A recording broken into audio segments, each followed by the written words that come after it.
نحمده ونصلي على رسوله الكريم أما بعد أعوذ بالله من الشيطان الرجيم بسم الله الرحمن الرحيم فاصدع بما تؤمر وأعرض عن المشركين صدق الله العظيم اللهم صل على سيدنا محمد وعلى آل سيدنا محمد عبدك ونبيك وحبيبك ورسولك النبي الأمي وعلى آله وأصحابه وبارك وسلم. د حضور اقدس صلی الله علیه و آله وسلم دا اعلانیه دعوت نفس چې الله رب العالمین حکم وکړو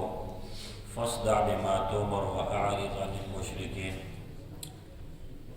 نو د مکی د خلکو د طرف نه، د مشرکانو د طرف نه، د قریشو د طرف نه باغی باندې سخت رد عمل شروع شو او دا د نبوت څلورم کال دی.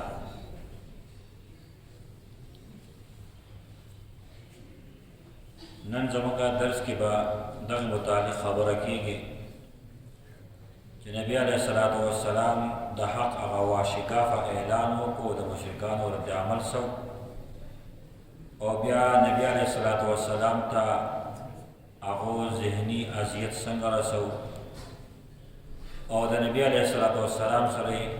په مختلفو اندازونو سره محاذ ارایي شروع کړو. چونکې د الله تبارک وتعالی د طرف نه حکم راغی فاصدع بما تؤمر واعرض عن المشرکین. نبی علیه الصلاة والسلام د شرک دغه خرافات او د هغو دغه اباطلو نه پرده لرې کړه او د بوتانو حقیقت او د هغو قدر قیمت او د هغو حقیقت نبی کریم صلی الله علیه و آله وسلم کولاو د هغې مخالفت شروع کړو او نبی علیه الصلاة والسلام باقاعده د خبرې د وضاحت دپاره به مثالونه ورکول او کولاو دعوت نبی علیه الصلاة والسلام شروع کړو. لکه یو پیره مسجد حرام کې چونکې بوتان پراته د مکې غټ خلک لګیا او بوتان ته سجدې کولې. نبی علیه السلام پسې راغی دا تاسو څه کوئ؟ دا تاسو دې ګډو ته سجدې کوئ؟ سجده خو الله پاک ته پکار ده، ته خو یې څه نشئ کولی او تاسو د خپل پلار نیکه دین د ابراهیم علیه السلام په دین کې خو دا خبرې نه وي، د دې چل نه خلاص یې د جهنم نه بچ کړي. نو داسې به نبي علیه السلام کله دعوت شو د مکې والا خلکو دپاره دا اواز چې په هغې کې د هغو دغه شرک او دغه مشرکان د هغو دغه بت پرستي دا کار د ګمراهۍ ګڼلی کېدو. نو ظاهره خبره دی د هغو هغه غضب او غصه، د هغو هغه غم او غصه هغه ښه تېر شي او دا د هغو دپاره بس یو ناشنا مده یو جوړه ورته موږ ووایو چې ډېره زمانه دغه د مشرانو دغه طریقه او رسم و رواج روانو او نبی علیه السلام د هغې مخالفت کې اواز شروع.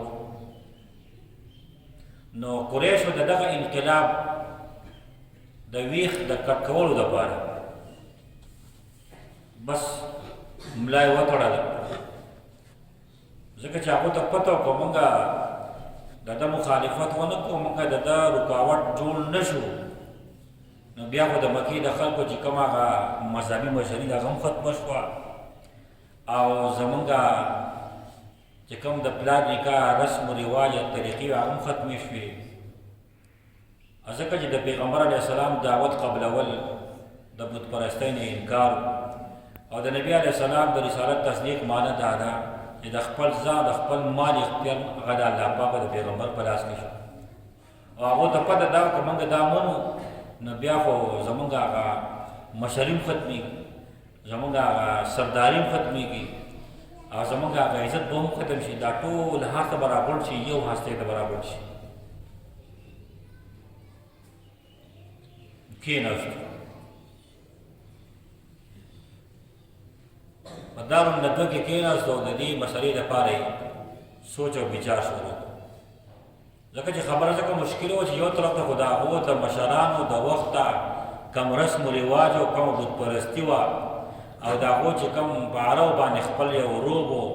هغه ختمېده او بل یو داسې هستي وه چې د هغه مقابله هم ګرانه وه د کردار په لحاظ سره د اخلاقو په لحاظ سره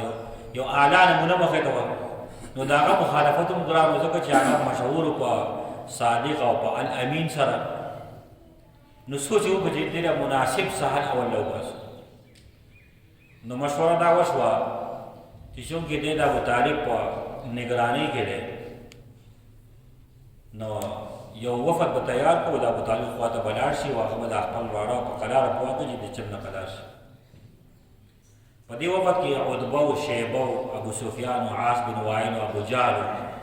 داسې هغه غټان غټان کسان راغونډ شو ابوطالب پسې لاړ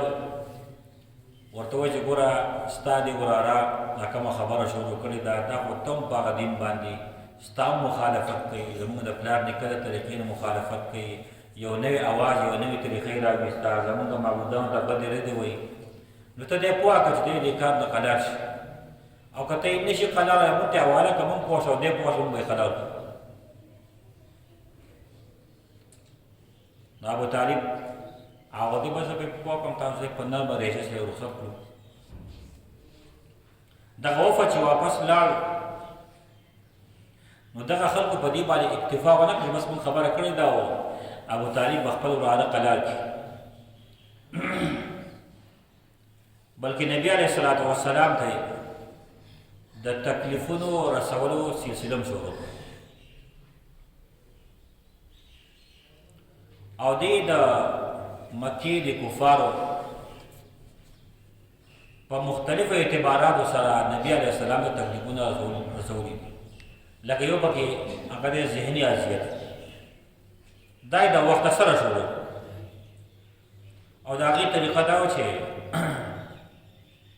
ابو لهب او عقبه بن ابي معیط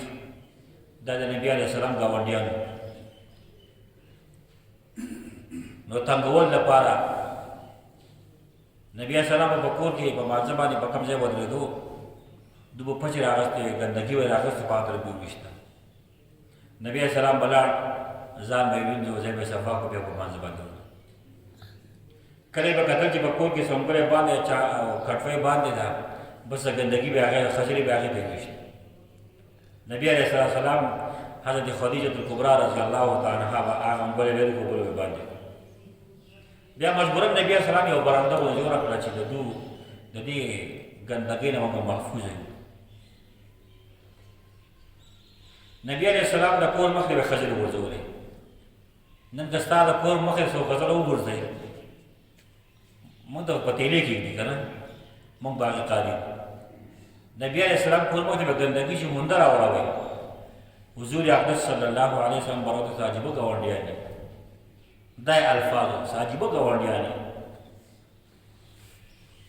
او د ابولهب ښځې ام جمیل به تلا چې د غني به یې کتې ازغي به یې کتل نو نبي علیه الصلاة وسلام د کور مخکې به کومه لاره به نبي علیه السلام تلو نو ځای په ځای به هغې شي چمګلي څومره داسې پیزار خو نه و چې خپې به کې محفوظ وي نو ظاهره خبره ده نبي علیه الصلاة وسلام خپو مبارکې به دا ازغي نه ننوتل حافظ جالندري د هغې نقشه داسې را کینچاو کړې ده वही कुरैशी औरत कांटी बयानों से लाती थी गुजरगाह गिरी गुलजार वहदत में बिछाती थी निजासत घर के दरवाजे पर लाकर फेंक जाती थी झगड़ती बदजुबानी करती थी फितने उठाती थी मगर वो मंबा हिल्म सफ़ा खामोश रहता था दुआए खैर करता था जफा व जुल्म सहता था यो तरीका आबूदा इख्तियार करो बल अबू लहब चूंकि नबी अलैहि सलाम को दुश्मनी की सर फरिश्त और द अवल वखना अवल ने वो रजना द नबी अलैहि सलाम का खानदानी दावत हो का खपल कबीले द दावत हो और का आम अरब द दावत हो په هر موقع ابو جهل د نبی علیه السلام مخالفت کړی نو په دې مخالفت کې دغه ابو لهب ټول نه مخکې نو څنګه دا د نبی اسلام سکت راو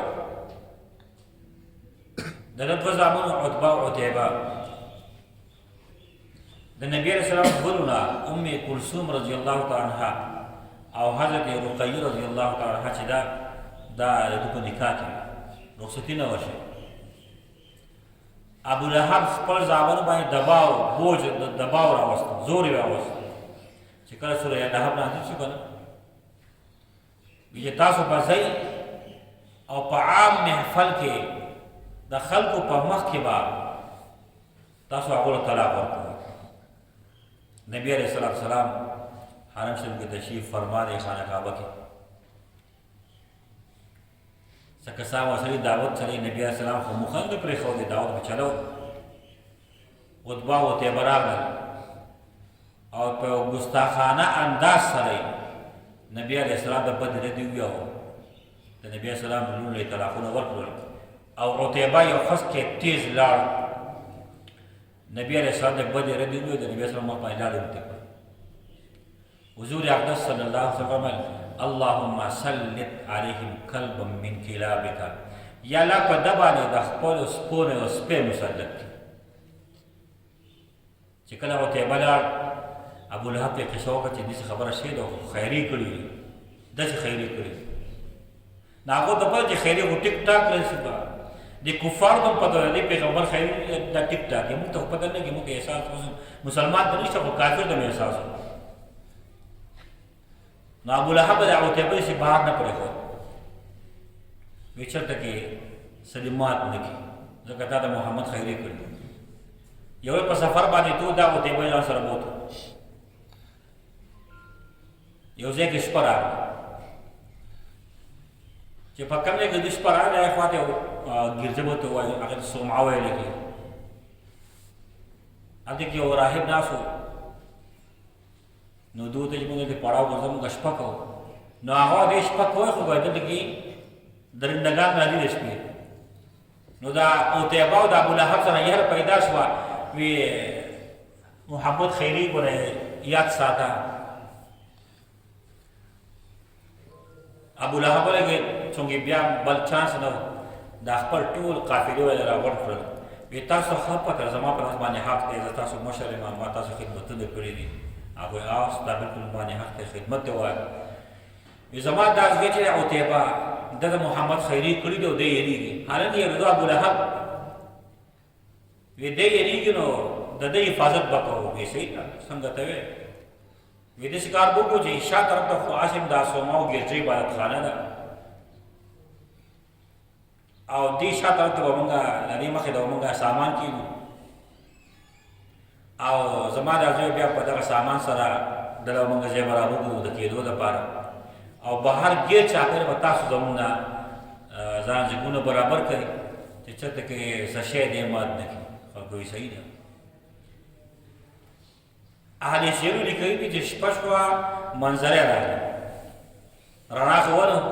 نو یو پسې بویو اوس څوک یې لږ لري دا پوره کسان یې بوی کړل پورا کسان بوی کړل خدا غوړه د نبی علیه السلام د خیرو بدبوی را نغله نو دا عتیبه ډېر لرې پروت بس د هغه ځای اوچت ټوپ و عتیبه پاکه ځای کې مات رامات نو دویم ذهني اذیت کفارو د طرف ده نبی علیه السلام ته د ابو لهب د طرفه په دې صورت کې ملاو شي دریم دا د حضرت زینب رضی الله تعالی عنها خاوند ابو العاص د دې رخصتیم شوی و د مکې او دا د حضرت خدیجه الکبرى رضی الله تعالی عنها وراره نو خلکو په ډېر دباو راوستو چې ته هم د نبی اسلام د انور پرېږده ډېر طلاق هغه چې زه خو دا نه پرېږدم دغه جدا خبره ده ایمان مانه یا قبول کړه په حال خدا نه پرېږدم ډېر دباو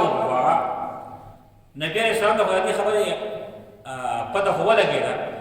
ځکه بیا نبي علیه السلام د ابوالعاص او بیا د هغه د لور د امیمې ډېر زیات خیال ساتي.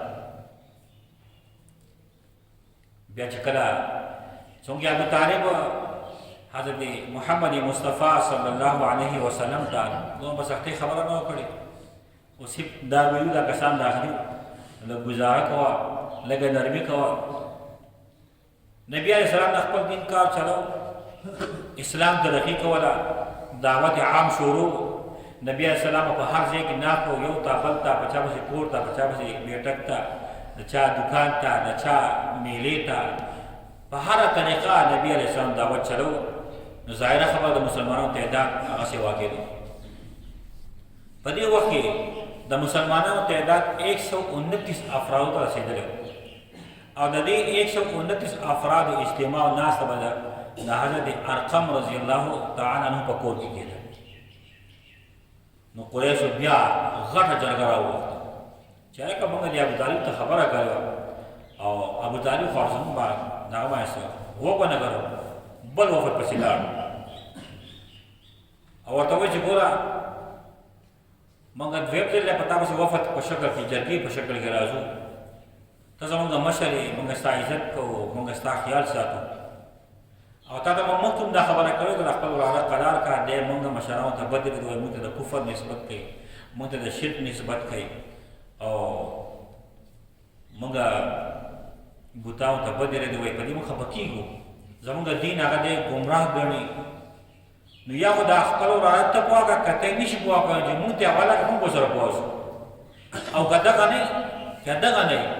نو بیا ووایه دا وراره داسې جنګ مسلط کړي چې په هغې کې ستا هم خلاصېږي. او داسې یو مضبوط موقف هغو اختیار کړو. نبی علیه الصلاة والسلام پس یې حضرت عقیل رضی الله عنه ولېږو، دا د حضرت علي رضی الله عنه ورور دی. دا عقیل پخپله فرمایي چې زما پلار ما ته وایي چې لاړ شه محمد باندې راوله، تک سره غالمو او لکه د راکود د راوتو ټک لکه موقع نه وه، خو نبي علیه السلام خبر چې تره غوښتی فورا راغی. په دې دوران کې ابوطالب دې خلکو ته ګوره زما د وراو څخه دا خبره خو نه کوي، تاسو ولې د بوتانو عبادت کوئ؟ هغوی ما نعبدهم الا لیقربونا الی الله زلفا، موږ خو د دې بوتانو عبادت دې لپاره کوو چې موږ الله پاک ته ورسېږو. چې کله نبي علیه السلام راغی نو ابوطالب ورته چې ګوره وراره دا نه مخکې دا خلک بیا راکړه، دا غټان خلک دي، ستا رشته داران یې ترونه دي، د قریشو غټ غټ خلک دی او دو دا خبره کوي. نو ته د دو مشرانو ته بدې رډې مه وایه چې کومه خبره د باندې بدلېږي نو هغه مه کوه، ما باندې دونه بوج ما چې نشم برداشت کولی، زما د وس مناسب بوج ما باندې وغورځوه. نبی کریم صلی الله علیه وسلم د دې خبرې نه اندازه دا ولګېده چې زما تره ابوطالب زما د حمایت نه شاته شوی دی. نبی علیه الصلاة والسلام وفرمایل یا عمي والله لو وضع الشمس في يميني والقمر في يساري، زما تره زما د الله په ذات باندې قسم وي که دو زما په ښي لاس کې نور کېږي او په ګس لاس کې مې سپوږمۍ کېږي على ان اترك هذا الامر چې د دې کار نه خلاص شم حتى يظهره الله او اهلك في ما تركت، یا به الله پاک دین غالب کړي یا به زه به دې قتل شم، بس پرېږدم، نور دې پرېښودو ضرورت نشته. نبی علیه السلام سترګو نه اوښکې روانې شوې، ځکه دغه واحده سهاره وه د نبی علیه السلام روان شو. نو ابوطالب زړه جوش و، اواز یې کو یبن اخي واپس راشه. هغه د مکې مشرکان ناسو وی اذهب یبن اخي فقل ما احببت، ځه چې څه دې خوښه هغه وایه، فوالله لا اسلمك لشيء ابدا، زه به تا دلته پرېږدم، خپل کار کوه څه دې را خوښوي. د نبي علیه الصلاة والسلام د کفارو نه د رکاوټ غټ سبب چې هغه ابوطالب د مکې قریشو چې په دې کې ناکامه شو. یو پیرا ولید بن مغیره ولګېد خپل یو زوی یا د خپل خاندان یو ښځه عماره د هغه نوم یو ښایسته هټه کټه نوجوان هغه یې راوست ابوطالب ته حواله کړو وی دا واله دی ښایسته هم دی دی تکړه هم دی دی زړور هم دی دی غیرتي هم دی دی بادر هم دی او دا خپل وراره مال راکړه دی به ستا شي موږ پوه شو هغه پوه شو نو ابوطالب ورته وایي چې ګوره تا داسې خبره کوي دا ورته زما بېعزتي کوئ اوښه د خپل بچي نه علاوه بل څوک قبلوي زه خپل وراره پویم دا واله وم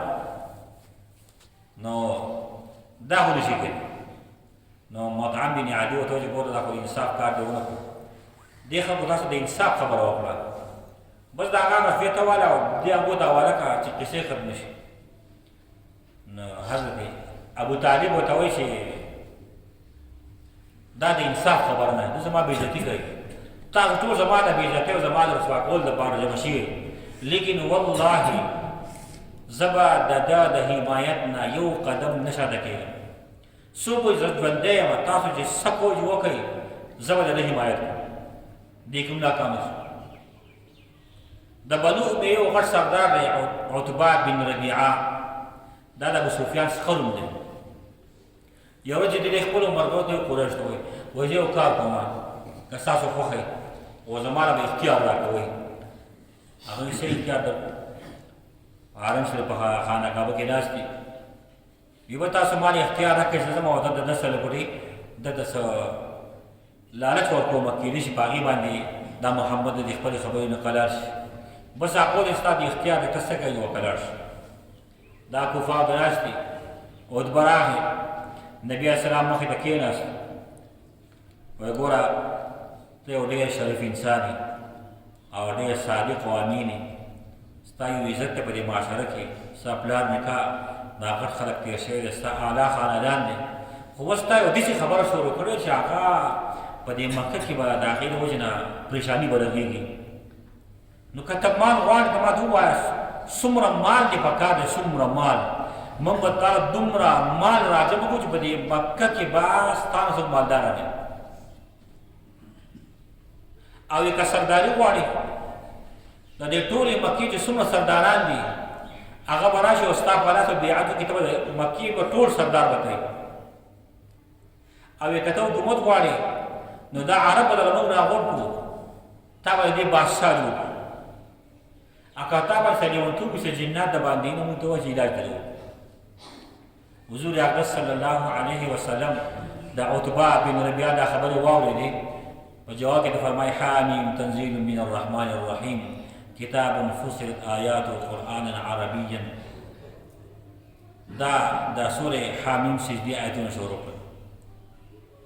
لقوم یعلمون بشیرا ونذیرا فآووا واکثرهم فهم لا یسمعون دا روان دی نبی صلی الله علیه وسلم اخوا چونکې د قرآن کریم په کلام کې بس یو ځان خوند دی مزه ده پکې نو دا عتبه د ناست نبي علیه السلام تلاوت کوي چې دې ته راوسېد فقل انذرتكم صاعقة مثل صاعقة عاد وثمود زه تاسو داسې د هغه چغې نه یارم چې کومه چغ به عادیانو ثمودیانو باندې راغلې وه عتبه فورا راپاڅېد د نبي اسلام مخره باندې لاس کېښودو ویې چې ګوره خپلو ته خیریه ونه کړي نبی اسلام تلاوت کو سجدې ته ورسېد سجدې وکړه عتبه واپس راغی خو حالت یې بدلول چې کله د مکې مشرکانو ولیدو وی د دې سړي خو رنګ بدل دی خو بهرحال چې کېناست وایي ګوره د خدای بندګان د هغه نه خلاص دی دا سره پرېږدي د هغه ما ته یو کلام ووي نه شعر دی نه کهاوت دی نه قصې دي څه عجیبه کلام یې ووي دنه په قلاره کښېنئ دی پرېږدئ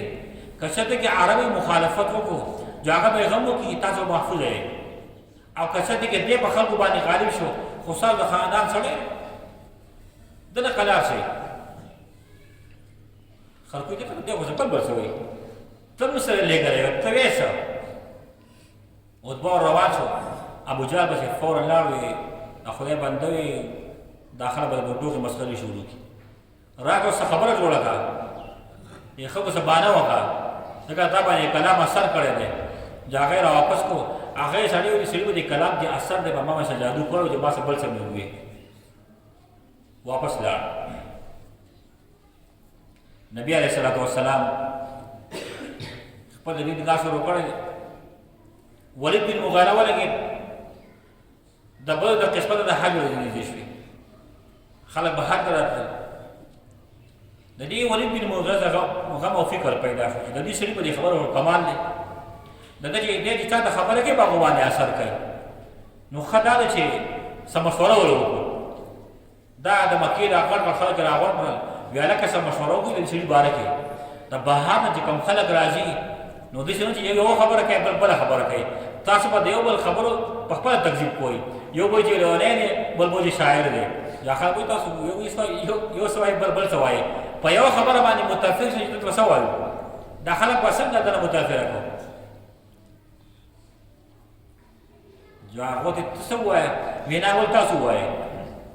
ویې موږ وایو چې کاهن دی. ویې تاسو کهانت نه پېژنئ، زه کهانت پېژنم. د کهانت شیبه به دې کې هم نشته. ویې جو پاگل به ورته وایو. ویې د پاگل حرکتونه خو هر چا ته معلوم دي. د ده حرکت نه بلکې یو لفظ داسې نشته چې هغه د پاگلتوب او د مجنونتوب پکې. ویې شاعر به ورته وایو. ویې تاسو د شعر نه څه خبر یې؟ د شعر د رموزو او دغه اسرارو نه زه خبر یم. د ده چې کوم کلام هغه شعر نه دی. یو جادوګر به ورته وایو. نو تاسو جادو نه پېژنئ. تاسو چې کومه خبره د باره کې کوئ خلک به تاسو ته دروغ وایي، دروغجن وایي، تاسو دروغ وایئ. جو هغوی ته ووایه نو ته به څه ووایو؟ قرآن کریم د هغې نقشه چې راکېچاو کړې ده. یو روایت کې دا دی چې دوی چې ما ته صبر وکړئ، زه لږ سوچ کوم څه خبره در جوړوم. انه فکر وقدر فقتل کیف قدر ثم قتل کیف قدر. الله پاک فرمایي دا فکر شروع کړو، اندازې شروع کړه. دی هلاک شي چې دی څنګه سوچ کوي، څه اندازه لګوي. بیا دې دی هلاک شي چې دی څنګه اندازه لګوي. ثم عبس وبصر، تندی تریو کړو، مونږ چې پښتو کې شونډې وران. ثم ادبر واستكبر، بیا دې واپس شو په تکبر سره. فقال ان هذا الا سحر يؤثر، بس دا به وایو چې و سحر دی، ساحر دی. او دی داسې خبرې کوي چې د هغه د وجې نه په کور کې پلار او زوی او خویندې وروڼه دی ورسره وران شوي دي. اوس دا خبره وکړه. بیا اتفاق د ګوره چې دو کسان مقرر کړ چې کوم مکې ته د راتګ لارې وې، په هغې کسان کېنول. ګورې الله پاک څومره ترتیب برابروي. اوس نبي علیه السلام په کوم ځای کېناستو او کومه لاره باندې به یې دعوت چلو. نو دو په خپله د نبي علیه السلام مشهورتیا شروع کړه چې څوک به راتلو، څوک به خبر هم نه و که نه. دو به یو کس پیدا شوی دی د پیغمبري دعوه کې دا چل دی، ګوره دروغجن دی او دا دی دا دی. جو هغه به چې خدای پاک داسې خبره خو ده. نو د دین د مشهورتیا سبب په خپل وجود شو. نو په دغه پیره خو دې څوک پرې نه ښودو نبي علیه السلام ته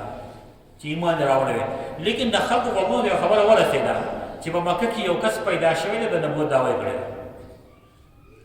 بیا دا خبره په ټول عربو کې د جزیرة العرب کې د دې چرچه وشوه چې په مکه مکرمه کې یو کس پیدا شوی دی او هغه د نبوت دعوه کړې. یو خلکو معلومات کول او څنګه راهبانو دې خلکو د پخوانه دا پیشنګویانې بیان کړې وي، نو دو د مقابلې شکل اختیار کړو، د محاذ ارایي مختلف اندازونه اختیار کړو. هغه قرآن کریم د هغې نقشه مو داسې ښوله 4 طریقې وې. انشاءالله او سبا به په ټایم ختم شو. واخر دعوانا ان الحمد لله رب العالمین. اللهم صل